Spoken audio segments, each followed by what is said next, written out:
We are on to stage 16 of La Vuelta a España here on GCN Racing.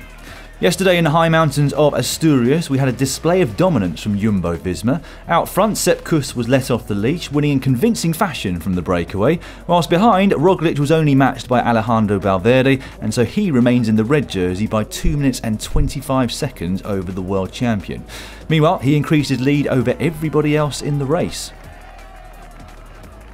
Today we're back in the mountains. Only 3 of them this time, but all of them brutes.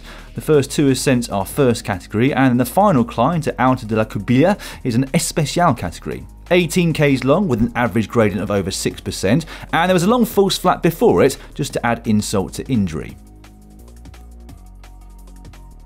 The fact that the opening part of the stage was reasonably flat was going to make it slightly more complicated for the climbers to make the breakaway. And in fact, it wasn't until almost a foot of the first climb that things settled down a little and we had our breakout front. It was another big one, and another very strong one too. Amongst those there, Jakob Fuglsang, Luis Leon Sanchez, yesterday's 3rd place finisher Theo Gegenhardt, Philippe Gilbert, James Knox, who started the best on GC, Thomas de Gent, and finally Valerio Conti. Fuglsang has been spending most of his race so far working for his teammate Lopez, but he was looking keen to take his own opportunity today, keeping the pace high on the first mountain of the day. And that pace would put Angel Madrazo into some difficulties quite early on that climb, and with Bouchard of AG2R, who sits in 2nd place in that competition, also in the breakaway, things weren't looking too good for the Spaniard.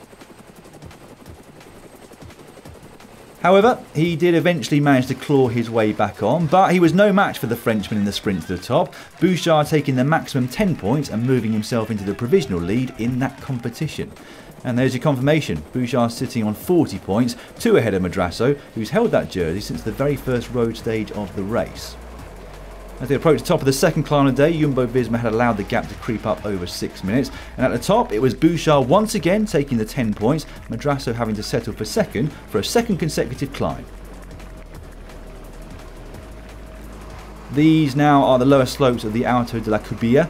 The Koenig Quick-Step keeping the pace as high as they could to maximise the advantage of Knox, who'd started the day 18 minutes down on GC. Those are the gradients they faced, not quite as severe as some of the other climbs they've had to tackle in this race, but significantly longer.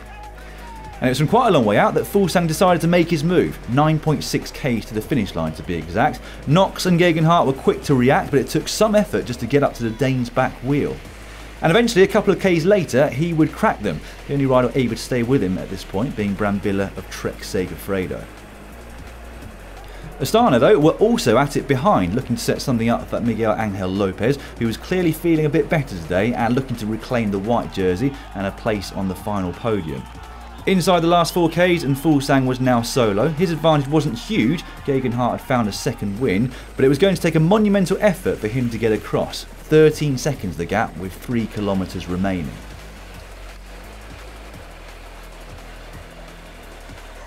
And check this out, a huge attack from Miguel Angel Lopez from the GC favourites group. Pogačar glued to his wheel, Roglic not far behind, and Valverde soon able to latch on with the help of teammate Soler.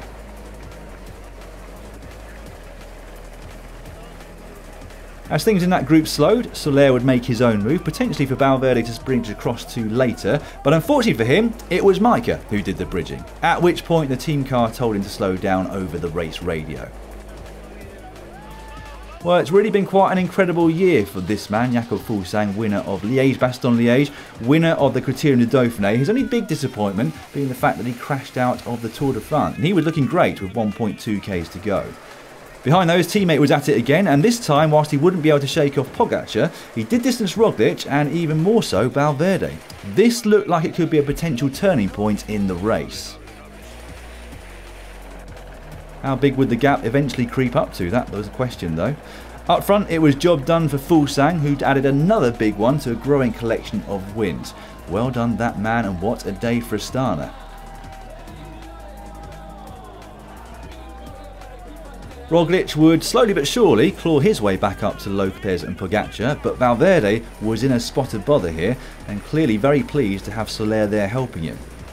This is that trio coming to the finish line, at which point the clock started ticking. Valverde behind them, grimacing and sprinting out of the saddle, but what would his time loss be?